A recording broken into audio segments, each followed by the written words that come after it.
I'm an engagement specialist at YouthCare's UDYC. It is my pleasure and honor to introduce you guys to our first ever virtual Luncheon. I'm going to be bringing over our host, David, who accessed YouthCare services over 30 years ago. For the next hour, he's going to be explaining what YouthCare does, all the stories that we've gathered, and all the people that we work with to show you guys what we do and how we make an impact and difference in our community. And I hope you guys enjoy the next hour of this very special luncheon. Thank you so much, Jalen, for that fantastic introduction. Hello, everyone. My name is David Keller. Some of you may have heard my story at YouthCare's annual luncheon 2 years ago, where I talked about how YouthCare saved my life as a teen. 35 years later, here I am, the assistant to one of the top CEOs in the Silicon Valley, and I'm honored to be your host for YouthCare's first ever virtual luncheon. None of us have been immune to the challenges of 2020. All of the cracks in our systems have been magnified, and those in our community who are already vulnerable are even more vulnerable. Advocates have long argued that homelessness is not just a housing crisis, but also a public health crisis. COVID-19 made that message impossible to ignore. Worse, our Black and brown communities continue to be disproportionately killed by this virus.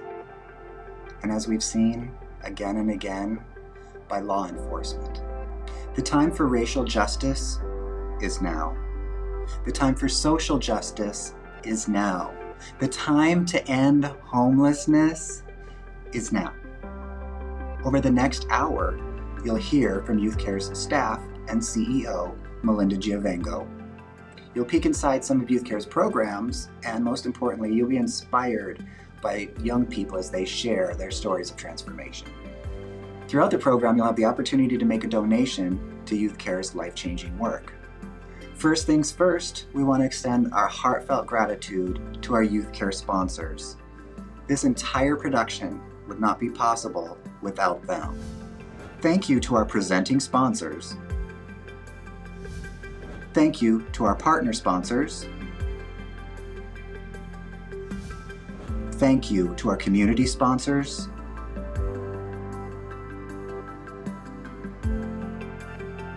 Thank you to our patron sponsors.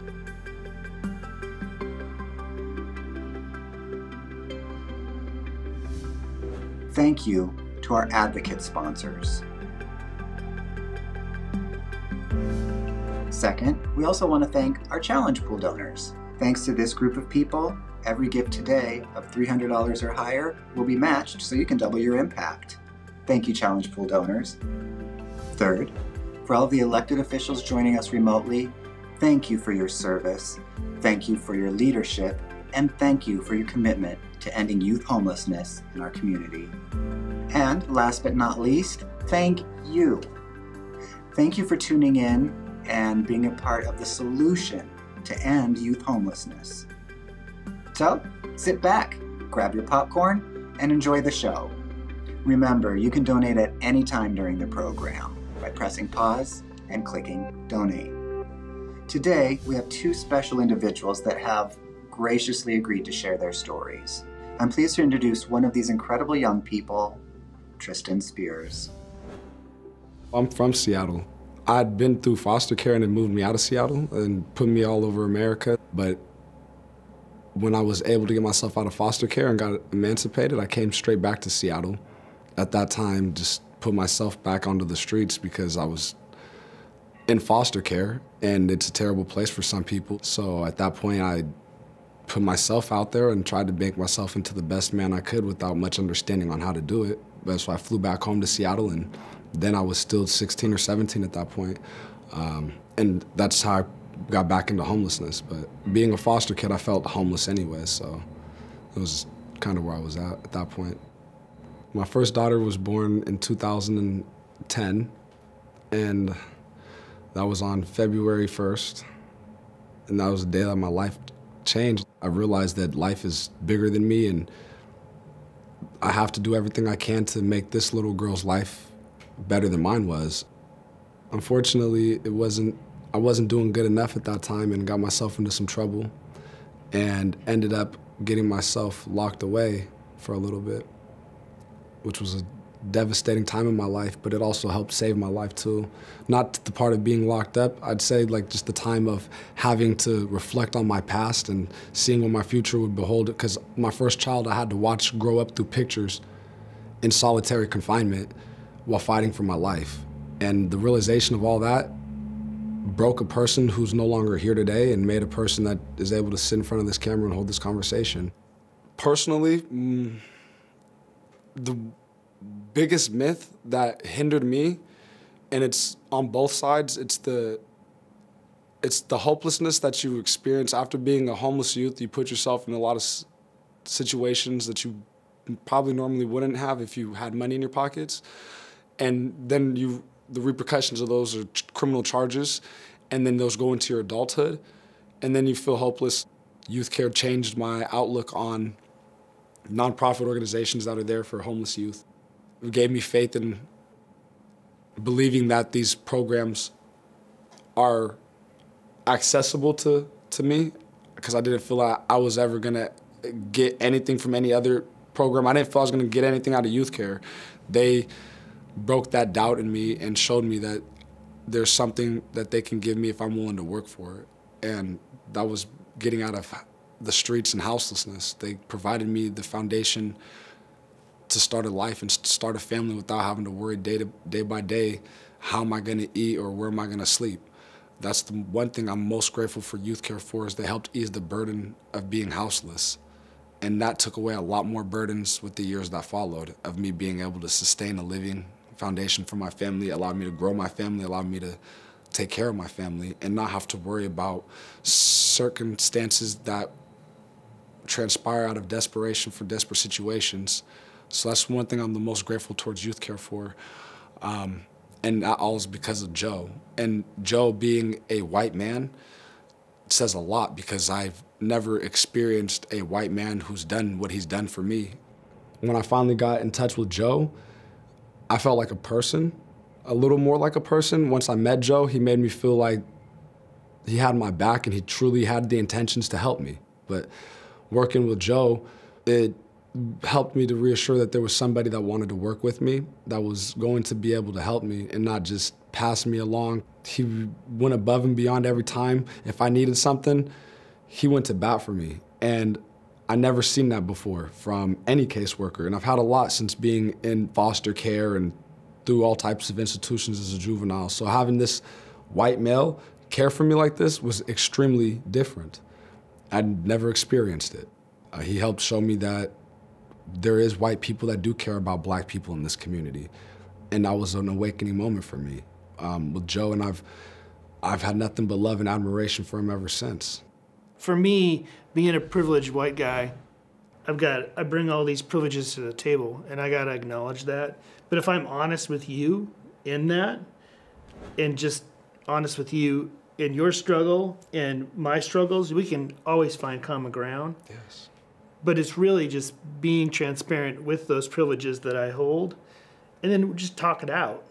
But unless you get that trust and you build it, it's hard to even get there. But most times with clients, that trust can be made. You just gotta be there. Tristan's name was assigned to the program I was running, doing rental assistance throughout King County for clients that needed that last step to independence. And so they were just on the edge of making it and being by themselves. And so we're giving them that last step of rental assistance to be able to help them. Tristan, met him. I could tell, was pretty guarded at first, but I kept meeting him pretty much week after week. And I think he saw that I always showed up and was always the same and pretty consistent.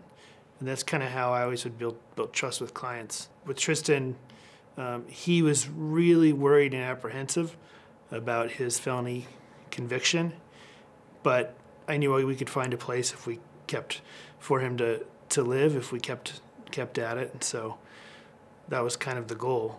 And we ended up getting one eventually, and through some hiccups here and there, but we got one.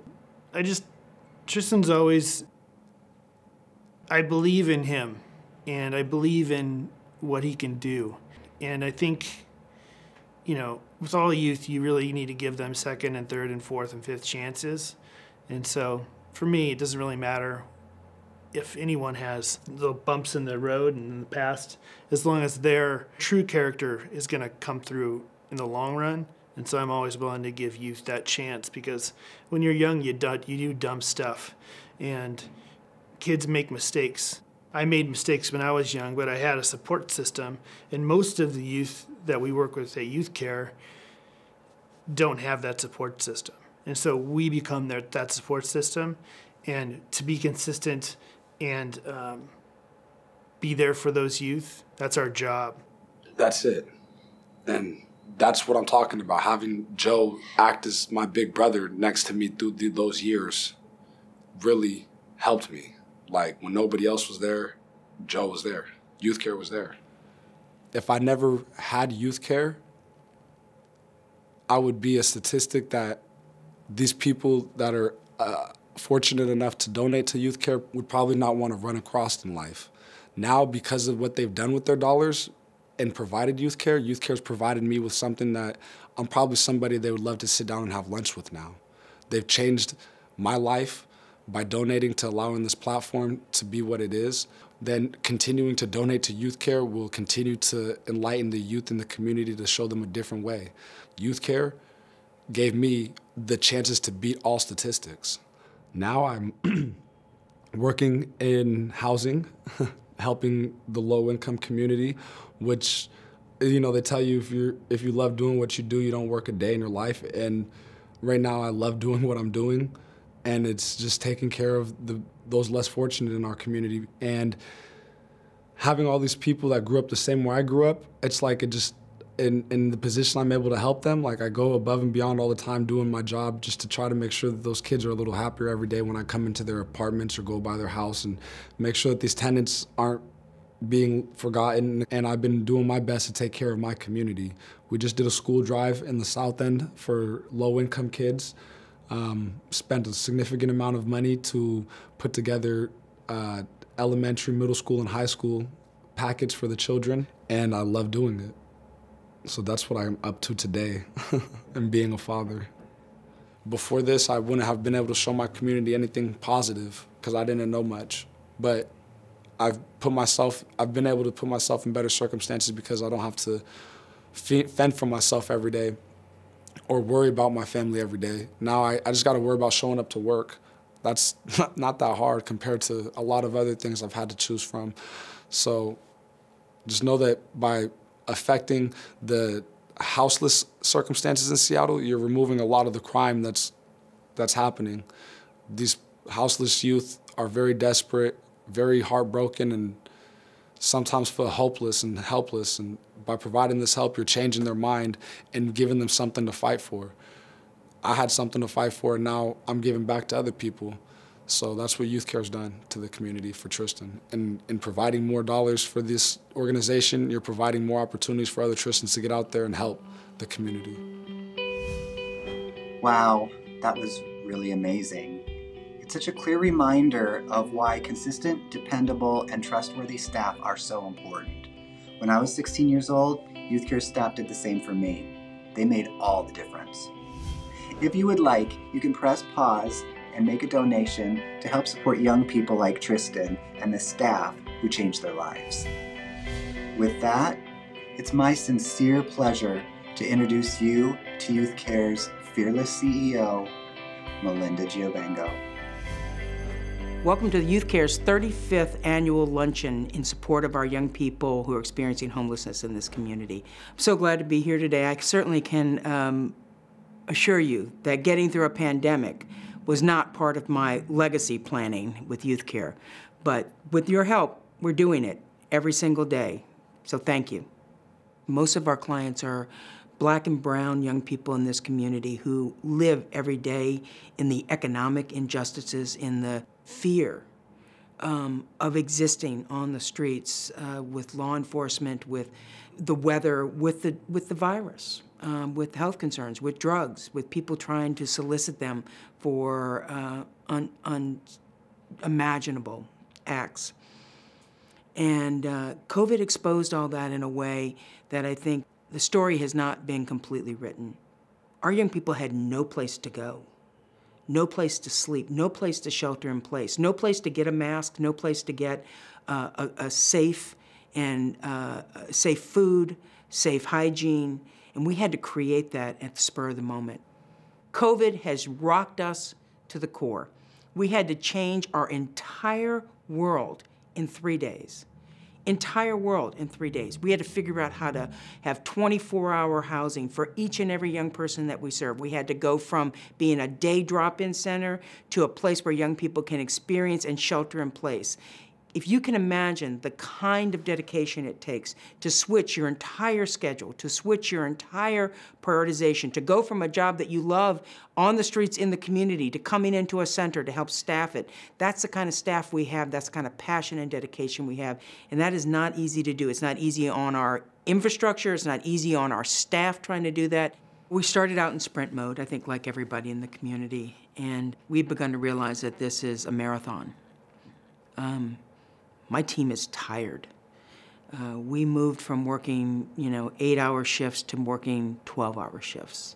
Try to limit exposure, also limit transition inside of our houses.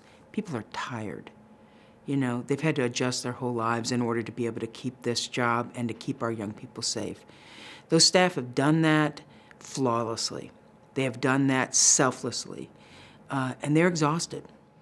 We're trying to do the best we can with very limited resources, and everything that comes in, we are trying to put out there to our staff and to our young people to ensure that this passes as quickly as possible. But it's a marathon. And how do we keep everyone committed, energized, and able to get back to the work that they really are committed to, the work that talks about tomorrow, the work that talks about a future, the work that talks about jobs. That's what we are dedicated to every day. And right now, we're just pedaling as fast as we can to keep everyone above water. I'm really looking forward to the day when this building that we're sitting in today is open and we are streaming about 100 young people in a day, learning, excited, getting ready for their next challenge and their next hurdle to cross in a positive way toward their future. The building we're sitting in is in the heart of some of the most important demonstrations and political conversations that we've had in 50 years. This building on the corner of Broadway and Pine is going to be a building full of hope and joy and challenge and excitement, helping young people get attached to the workforce, helping young people get attached to community college. We're right across the street from Central Community College, looking for those partnerships to help young people, get their their post-secondary education completed. This building puts our young people at the center, at the heart of one of the most vibrant parts of our city, highlighting their potential, highlighting all that they can contribute to the community moving forward. And the plans are coming together for something that will literally be an inspiration when you walk in the door. Looking for community partners and businesses to come in with us to help create internships and jobs and training programs for young people. Working with the housing partner that we have to build about 80 units of affordable housing, about which half will be accessible to our young people. We're excited and can't wait to start breaking ground on this new chapter for Youth Care, but more importantly, this new chapter for our young people in the community. Every young person is more than their experience of homelessness. There is no such thing as a homeless young person. A young person is experiencing that, living through some of the most traumatic events of their lives in our community. And so I really want the community to understand that these people are more than their experiences, that they're not out there on their own, and that it is our job, YouthCare's job, and every person watching this video's job to help these young people end that experience and move on with their lives and with their potential and their opportunities as they move forward with their lives. What's up, everybody? It's Macklemore. YouthCare's work has only gotten more important during these unprecedented times. And their work doesn't happen through Zoom. And they have committed to still staying engaged and showing up for those that need it the most in Seattle. And as a lifelong Seattleite, I just want to say I am proud to support YouthCare. And I urge all of my supporters and fans to donate generously. Make sure that we take care of our city and those that could really use the assistance right now. Much love. Peace. One of the things I love about Youth Care is their breadth of services, from housing and shelter to education, employment training, and community outreach programs. I'm honored to introduce you to Alvaro Lopez, an incredible young man who stayed at Youth Care's Casa de los Amigos program, which welcomes unaccompanied, undocumented youth at the U.S. border. Young people like Alvaro only make our community stronger. I'll let you see why.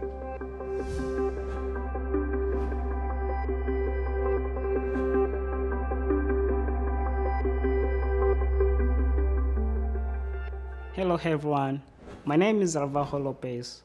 It is an honor to be here. I am a high school student on Bainbridge Island. This is very far from where I was born. I invite you to hear my story. Parts are hard to share. I promise it ends with love. I was born in the Democratic Republic of Congo. Violence had taken over the Congo for decades. I have no memories beyond war. When I was only 6 years old, my parents were killed in a peaceful protest. I was rescued by neighbors who immediately contacted my uncle. Before this, I didn't know him. I went to live with him in a small village where basic needs could not be found. This was a very hard time. As I grew up, I started to question things and wonder even more about who my parents were. When I was 12 years old, I found a way to write a letter to my sister. She is 20 years older than I. We had never met before. In 2 weeks, she came to my door and she said she was sorry it had taken her so long to come for me. I asked her, "Are you my mom?" I knew she was not, but now I know they are very similar. And we became a family. And I went to live with her husband, and the children. However, in 2017, my brother-in-law came to me and said, "Tomorrow, we have to leave. The war had come for us again. To stay alive, we have to move fast." We fled to neighboring Angola. We stayed there for 6 months in a refugee camp. 3 to 4 families filled up each tent. Food in the camp made you sick. There was no school.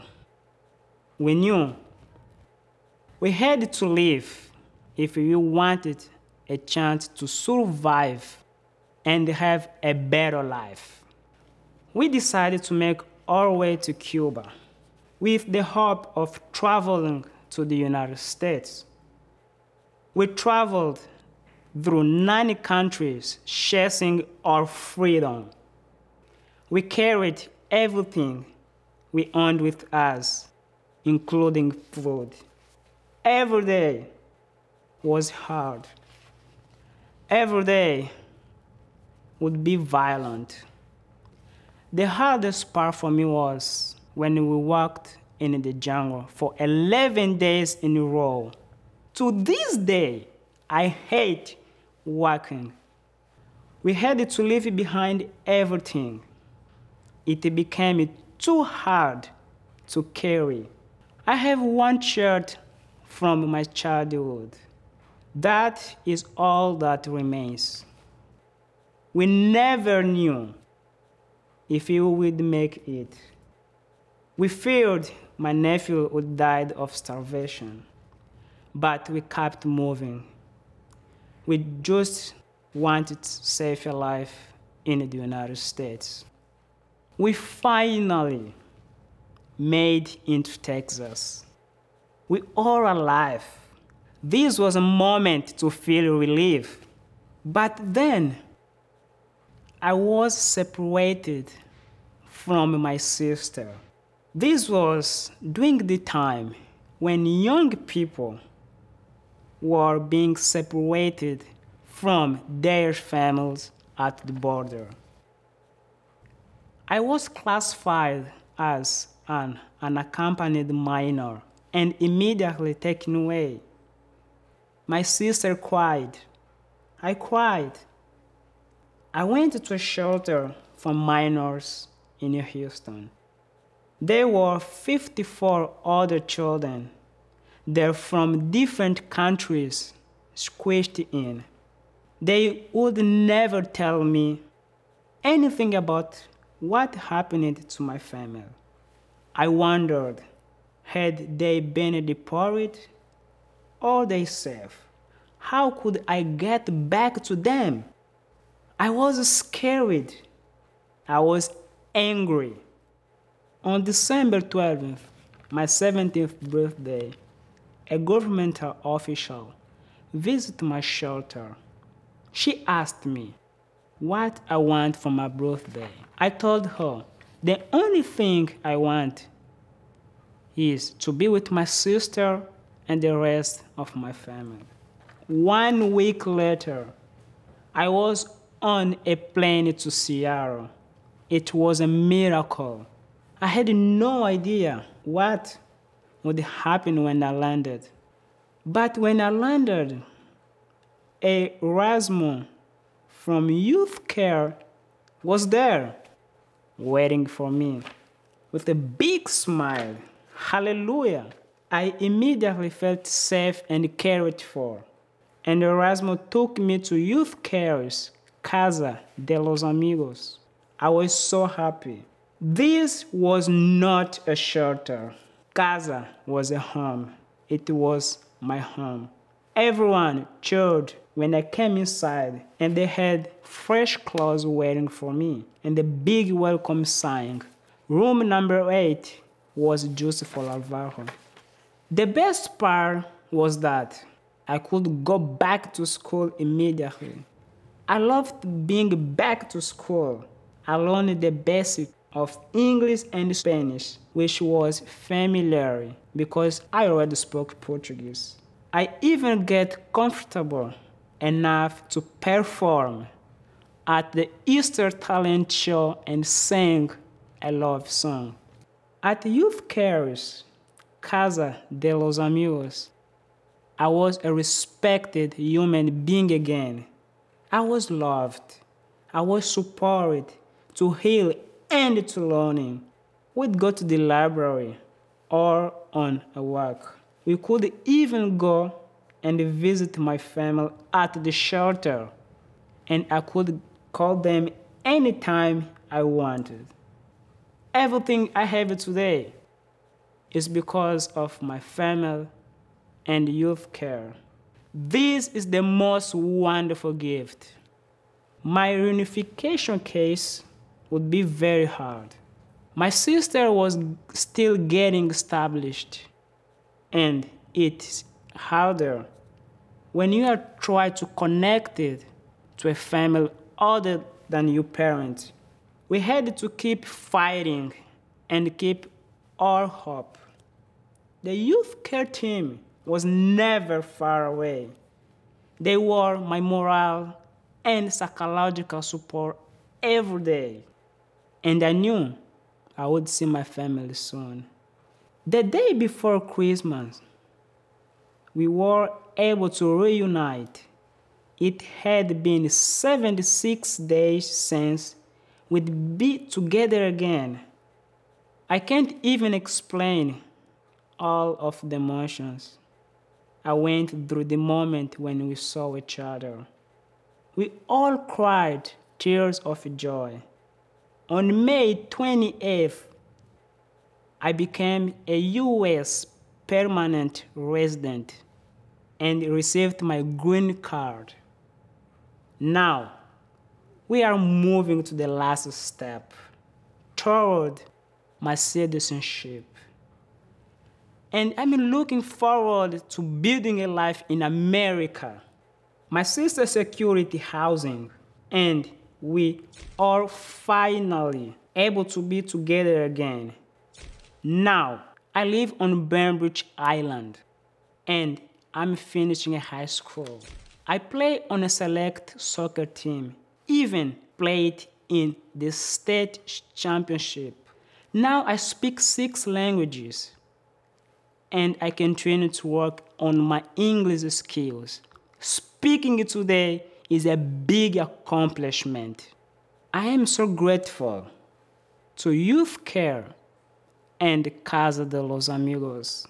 Even though I don't have my parents, I think of Youth Care as my father and Casa de los Amigos as my mother. I will always be part of the Youth Care family. And I hope that someday I can give back and help others who suffer with the hardship I have endured. My dream is to go to medical school and become a pediatrician.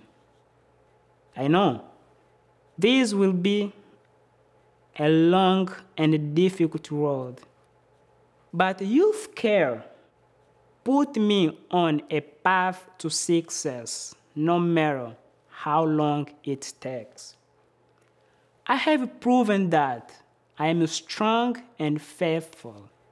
By supporting Youth Care, you have the power to change the lives of young people. People just like me, political refugees, just want to be safe and have a chance to be happy and successful. We are not different. We are the strongest people you will ever meet.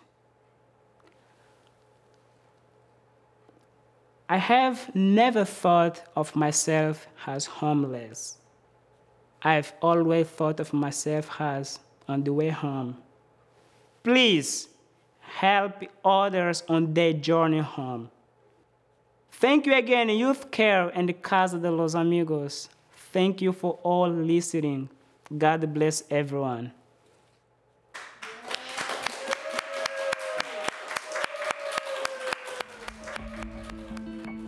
Thank you, Alvaro, for sharing your story. Your courage, your strength, and your passion for good are an inspiration to us all. We know you're going to make an amazing pediatrician. Next, we have some reflections from Youth Care's CEO on how Youth Care rose to the challenges of this year. You know, as I think back on some of the most poignant moments of the last 5 months, I have to think back on the day I went down to Orion Center to help prepare lunch. The woman cooking lunch was having a great time. I got to use the grill, and we were preparing a stir fry for young people. And I took a break and I went out on the floor, and there were about, well, at the time, 25 young people living there 24 hours a day. And there was a young woman sitting on a chair knitting. And I said, well, you know, what are you doing? She goes, oh, I'm just knitting. I said, okay, and where'd you learn to knit? Well, my grandma taught me. Oh, hey, can you take me in the back and get me some more yarn? So I turned and said, you know, can I go get this young person some yarn? And they said, sure. And we walked in the back. And this little girl looked at me as she was picking out her yarn, and she goes, you know, I wouldn't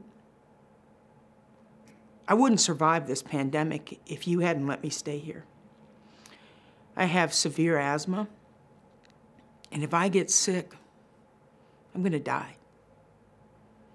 And so I just wanted to say thank you. for staying open and for letting me stay here 24 hours a day so that I can survive. And I realized that that was one story, but there were 25 others in that building.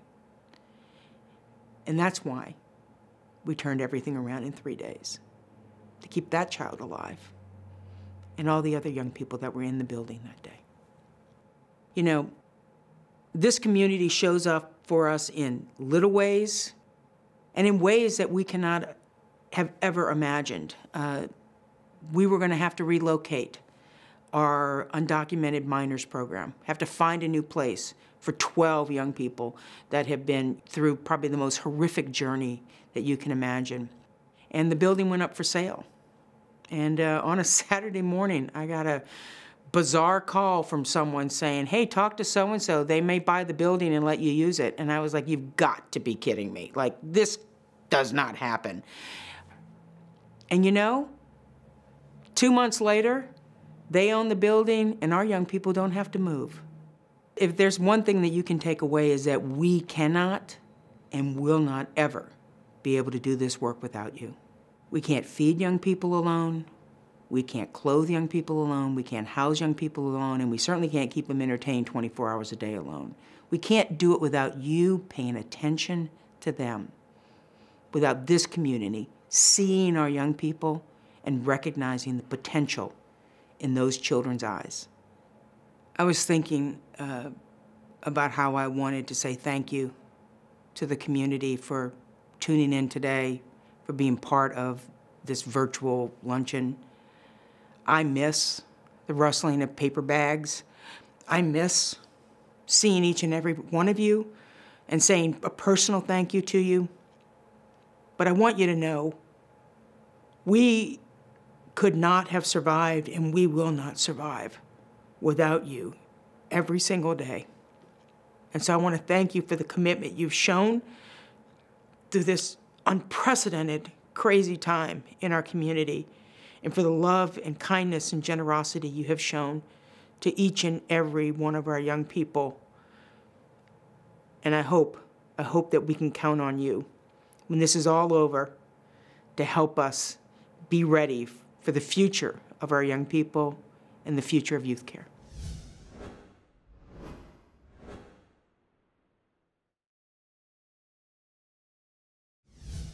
I've been doing pretty good. I'm still working for Starbucks, 145th and 15th.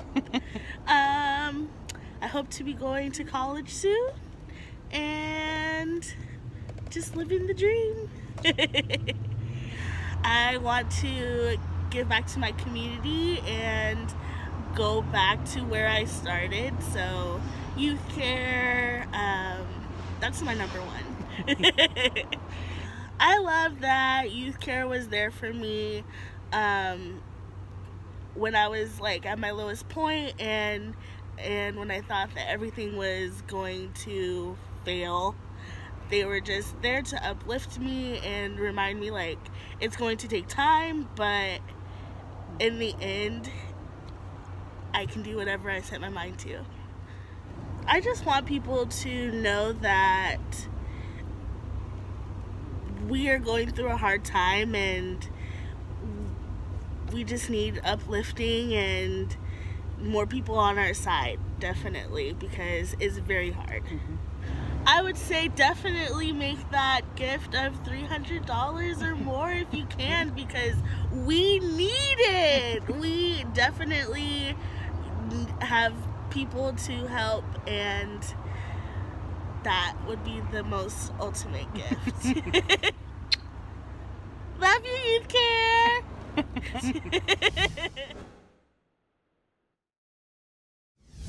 Hi guys, Lana Condor here. It is time for Seattle and the Pacific Northwest to rally behind young people. Youth Care has showed up for homeless youth to help them move forward with their lives and their dreams for 45 years straight now. 45 years, that's a lot. And 24/7. When COVID-19 hit, Youth Care showed up yet again for every young person who needed a place to be safe and a place to shelter in place. Youth Care gives unconditional love and support when it's needed the most. No young person, my peers, should ever feel like they're on the outside looking in. Join me today to announce to young people that we've got your back. We can do this, Seattle. Let's show up with a cash donation or to sign up to volunteer at youthcare.org. Join me. Let's bring hope back. Hello, my name is Jason McGill, and I'm the Associate Director for YouthCare's UDYC, and I oversee mainly our University District's youth services. And I'm basically just going to talk about what is community. Community to me is individuals forming this collective that breaks down stigmas, that perpetuate the cycle of homelessness, especially youth and young adult homelessness. And it's just bringing people together that creates this platform to shift that power to the most vulnerable populations out there, which is the folks that we serve.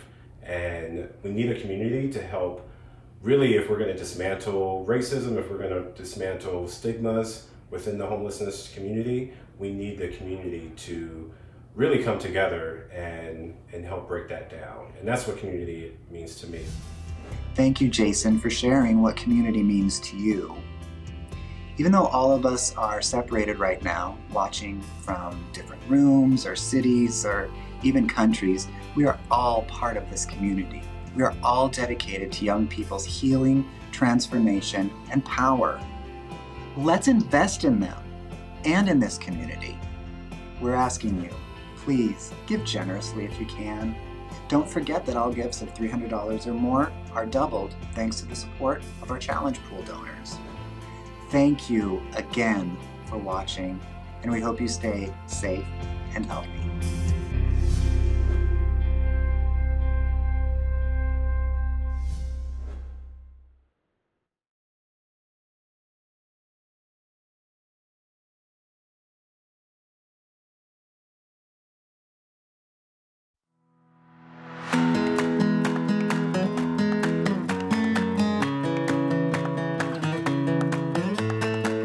Going to open this door and we're going to take a journey into youth care.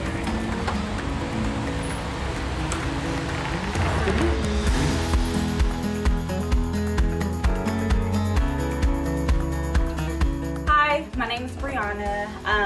I work for Youth Care. I'm basically an emergency shelter worker, and basically what I'm going to give you some information about today is the Art Hive and what we do here. So basically, the Art Hive is a safe place where you can come and be as creative as possible. There's no filter on the creativity that they can do in this room. We encourage them to paint, we encourage them to do sculptures, we encourage them to do all forms of art in any way that they see fit. So basically, this is Nanette. She is our wonderful art curator here in the Art Hive. And basically, we have like other forms of art from clients, past clients, current clients, have all their art, pieces of art up here, and we also have art from staff members because it's also a place for staff members to come and unwind as well. And basically over here is just another one of the tables where we do all types of free-form art. And yeah, I basically enjoy coming in the Art Hive myself too, just because, you know, to unwind and to kind of, you know, decompress from, you know, working day to day and drop in. I mean, that's basically the Art Hive in a nutshell. It's just a really great space for youth to come and express themselves when I know you're going through a really tough situation outside, or, you know, wherever you may be staying, whether that may be Roots or wherever, you know, and you can just come and be yourself, and it's a non-judgmental space. So I love the Art Hive, and, you know, hope you guys get to learn more about Youth Care and everybody and how we work. So yeah.